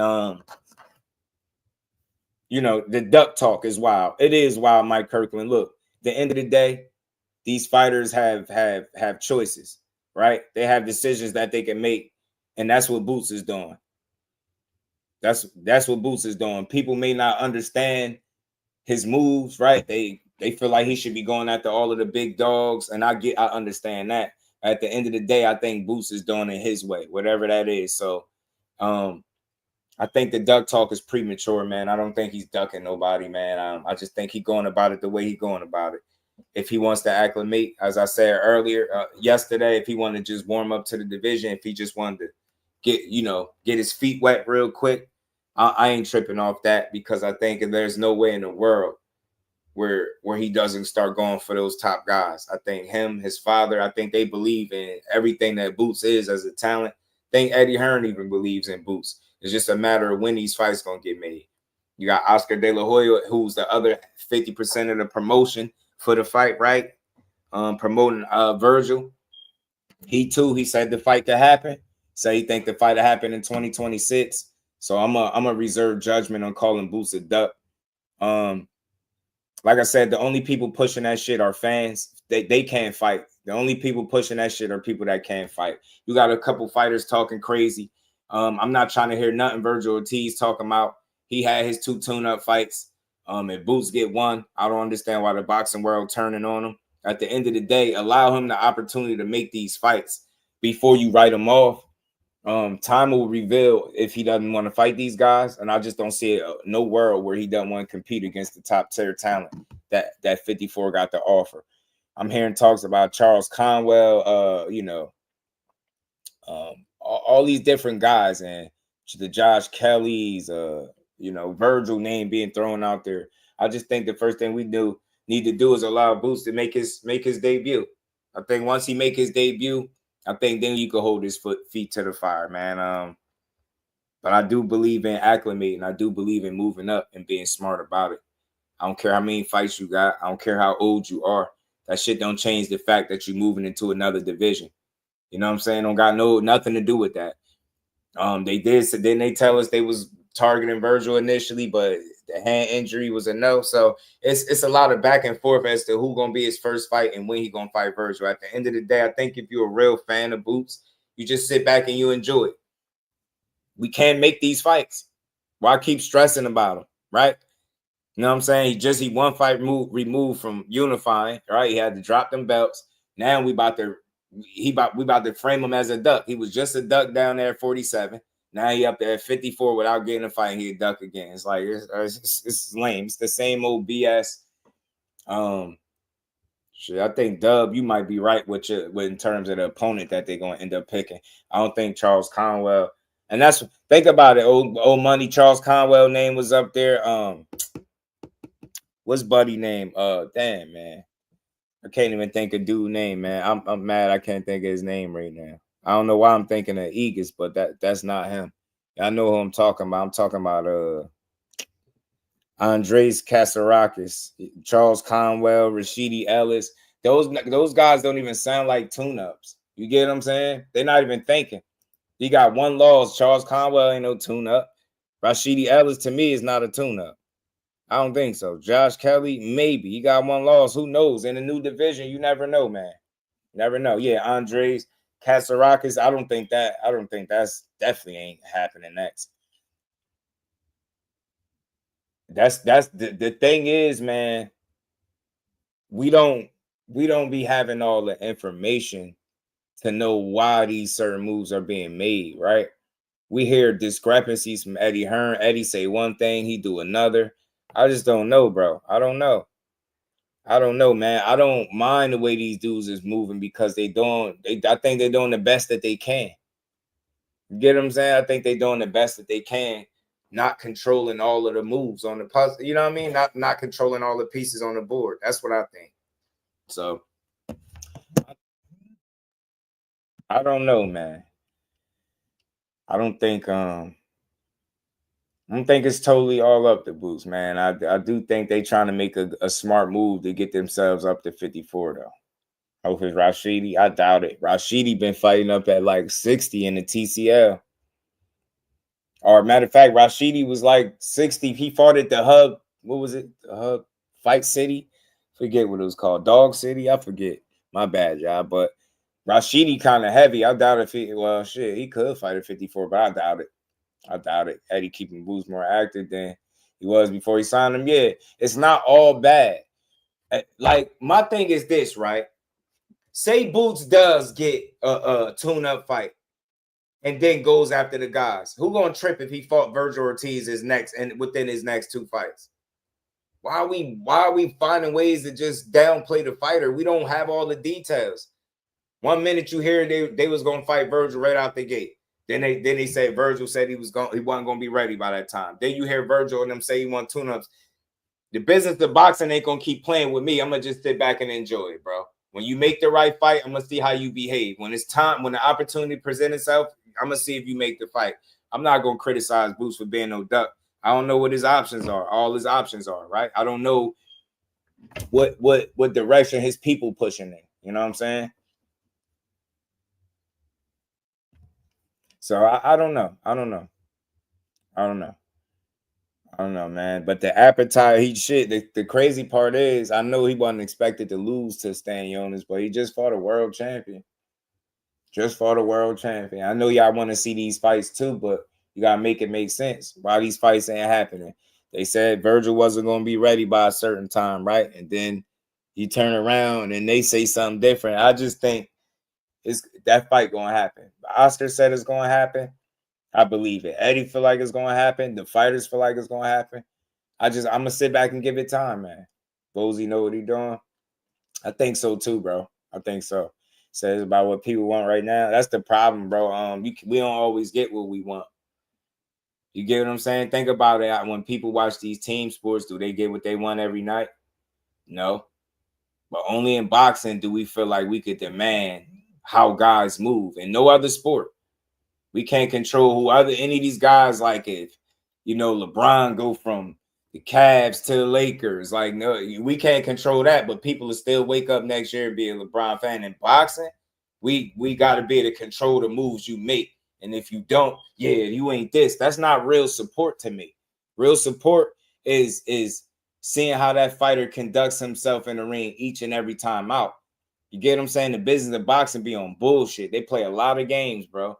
They bleed a lot of these fighters out, man. You get what I'm saying? So I don't know, man. I just think people kind of prematurely jumped off Boots, man, and kind of framed him out to be something that he wasn't.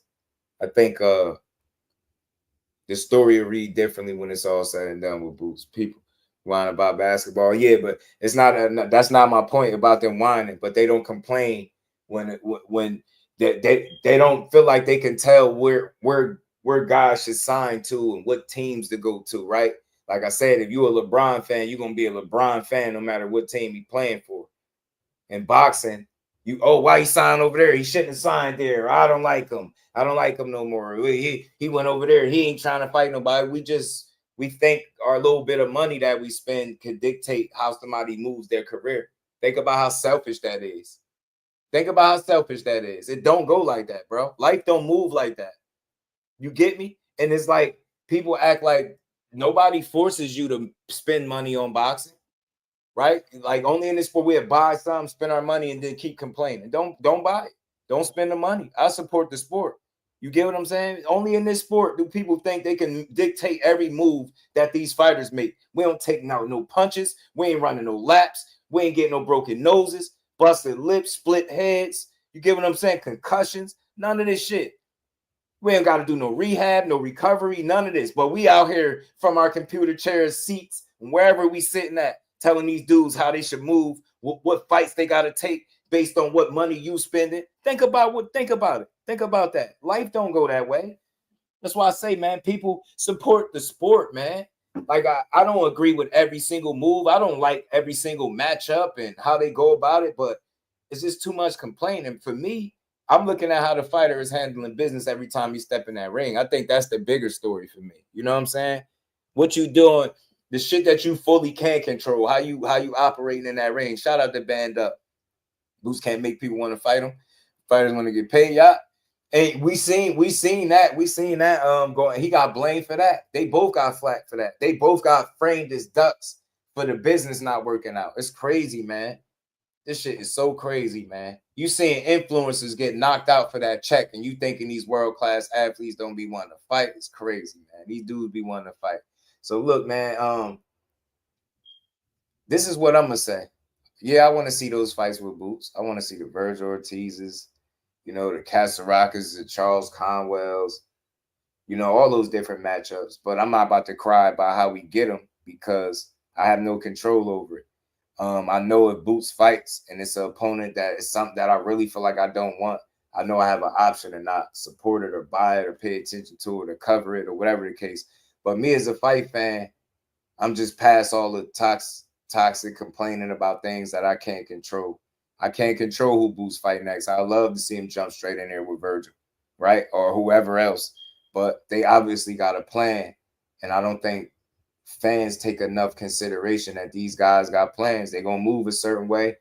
Yeah, he 30 plus wins in, and he ain't about to be, he ain't about to take a fight being uncertain. I think he showed us that with leaving 47. He left 47 for a reason. You know what I'm saying? It was some uncertainty there. And I think whenever you move to a new division, it's some more, it's unfamiliar territory. You know what I'm saying? Yeah, you can't make everybody happy, but people shouldn't complain as much. You know what I'm saying? Shouldn't complain as much. Our opinions change with the weather. A lot of people, you know what I'm saying? But I think Boots is far from a duck. I think his next move is just going to be a welcome to the division kind of fight. That's the direction it seems like it's headed. But I think the sky's the limit after that. I think he'll fight any and everybody after that. I think the right names will be put together. It's just a matter of opportunity for the young man, bro, to get his shot. Yo. And when he do, I think he's going to take the ball and run with it. You know what I'm saying? I really do. I think he's going to take it and run with it, man. Boots going to be one of the last guys standing too, I think, when it's all said and done out of the young fighters. I really do. So we'll see, man. We'll see. MVP drop Ashton Seal? I don't know. I'm not sure. I didn't check. That might be news to me. I didn't catch it. if they did or not. Thought he had a fight coming up. I don't know what's up with Ashley. I don't know what's up, man. But something else. Yeah, I don't know about that. I'm gonna look that up. I'm gonna look it up. They've been doing pretty good building. I mean, what would be the reason for dropping him? He been a little inactive and injured, I think. But say yeah, he put it on X. They dropped him. Oh shit. Yeah, really. Maybe I don't know if it's the inactivity. He been dealing with injuries. He been out the loop since a little. He been out the loop a little bit since the knockout loss. And I thought he was supposed to come back already, but I don't know what happened to Ashton Sale. I don't know what happened. I really don't. I don't know what happened to him. Say they didn't want to give him that body rematch. I heard Lucas' body didn't want it or something like that. I'm not sure if that was the full story, but it was weird. It's weird, man. That's unfortunate, but he's still talented, man. Hopefully he be back. You know what I mean? I like Ashton Sale. I do. I really do. I think he a talented ass kid, man. He just got caught with a shot, and that was, the rest was history. The rest was history. But let me finish up, man. My throat is really bothering me, man. Lastly, I did want to talk to y'all about something else. Kind of hit the like button for me. My goodness. Man, that's unfortunate, man. He'll be back, though. He'll be back. Oh, man. And real quick, y'all. Excuse me, y'all. Excuse me. Frank Martin. I seen a little Frank Martin clip. Obviously he's talking his trash to Keyshawn. We seen that little back and forth. I just hope Keyshawn end up at 140 so that fight could be a possibility, right? Say it put it in the dirt. And he's supposed to say that, but I seen him doing some sparring, man. Frank Martin looked sharp. He looked like he been putting in some good work.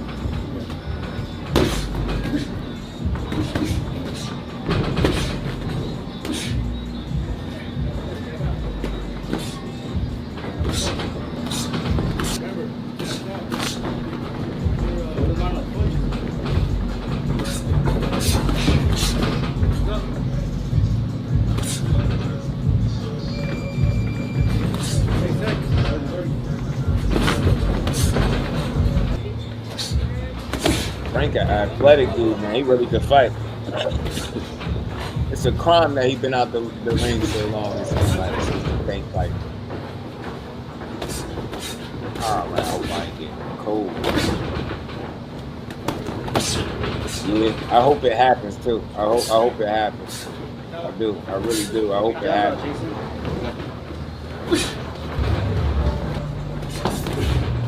Yeah, real athletic, smooth operator. Like he was a little stiff in there with Tank, like he was fighting a little like tight pinch. See, he's just flowing in there, comfortable.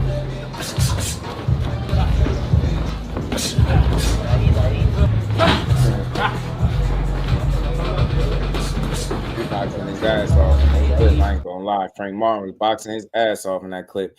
Now the Butcher, he said it ain't been him. He said it's the business. He said it's been the business that kept him out the ring.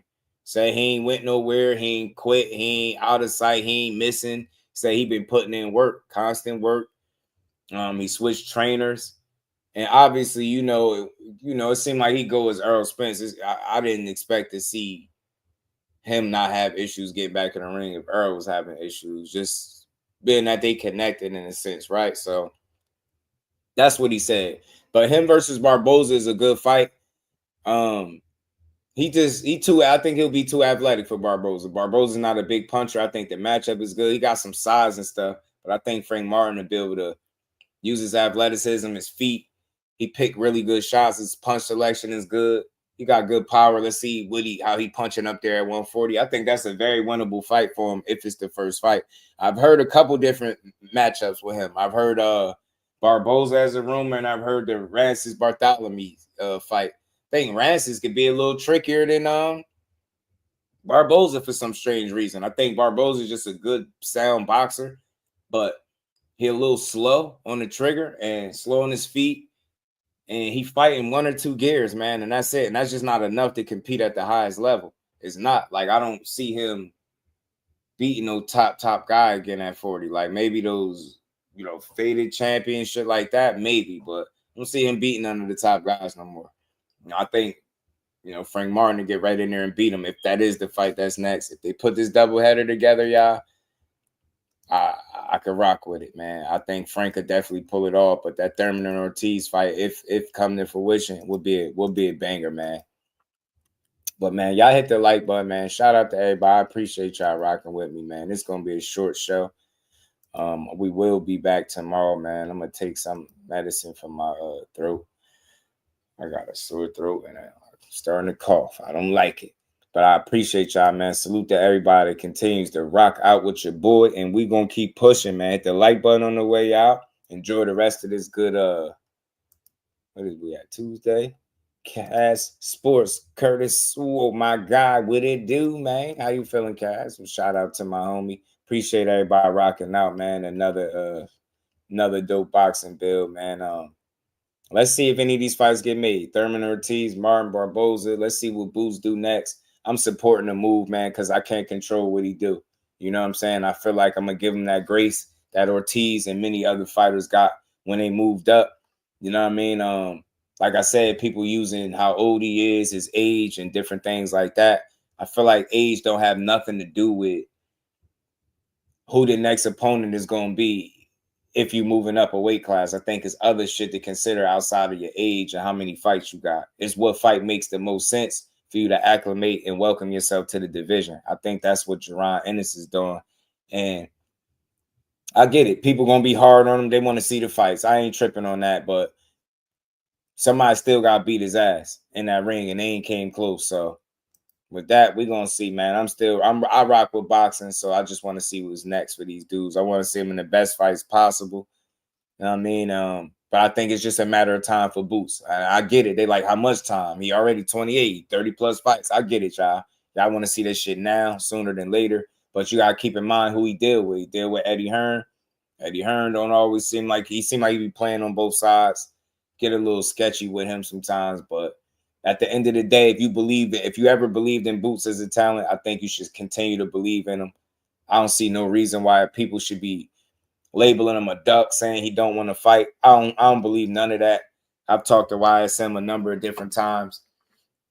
I seem to believe what he's saying. A guy that has multiple conversations with Boots. He hear all the talk, all the hoopla, all the back and forth, all the different criticism.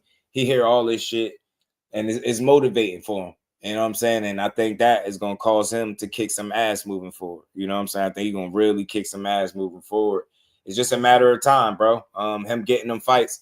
And I want to see what people's energy is going to be when he finally do get in there with those guys and beat their asses or give them the kind of fights and the ass whoopings that I know he's capable of.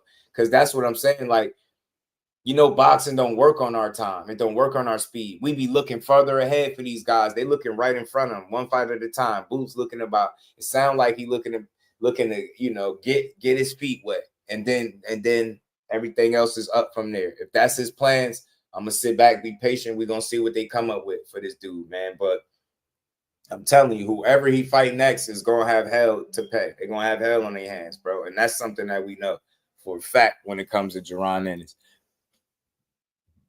Shout out to my brother Mike Kirkland holding the chat down. Much love for the super chats, man. Say from a Boots fan, he gonna show the haters. I think so too, bro. And there's a lot of people gonna have to walk back some of that shit they said or tuck their tail, whichever one they choose, Mike. But I think we ain't even seen him have like what you would call like a bad fight for real. You ain't seen him almost come close to losing for people to be writing him off the way they doing. It's real strange. But I think it's going to backfire when it's all said and done. I think this shit backfires when it's all said and done. Oh, so he did. Appreciate you. I see it now. Big shout out to my brother Mike.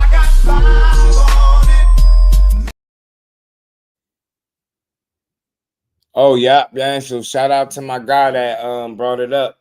Shout out to the queen. She sent it to me too. Yeah, they say MVP released Ashton Seal. He is now promotional free agent after being released. After being sent a release letter by MVP without a reason. Damn. Damn, no call, no heads up, just gone. Damn. Man, they just appreciate you, Shay. With much love, man. Damn, they just got him up out of here like that. Shit, damn. That's crazy. Unfortunate, man. That's unfortunate, man, for Ashton Seal, too, man. Excuse me, y'all. Excuse me. Man, that's unfortunate for him, but somebody gonna pick him up as a talent. Unless he wanted, you know what I mean? I think he'll be fine because he really can fight. I hate that guys lose one time and it's just like they throw him away after that. It's crazy. It's crazy. But I'm gonna cut out early, y'all. I'm gonna try to come back. I really will, man. I really want to take some medicine. I'm gonna try to come back. If I can come back tonight, y'all know I will. If not, let's try to push for a morning build. Shout out to all the family, everybody that continues to rock out with you. Boy, hit the like button on the way out. We gonna keep rocking, man. I will see all of y'all, if not later tonight, tomorrow for sure. Much love to the family. Peace. Representing Brick City, finding those levels too. Look at that 4-punch combination. It's a masterclass right now from Shakur Stevenson. That's what you're seeing. A masterclass. And Shakur meeting them with straight left hand. Oh, and there's a knockdown scored with the left hand.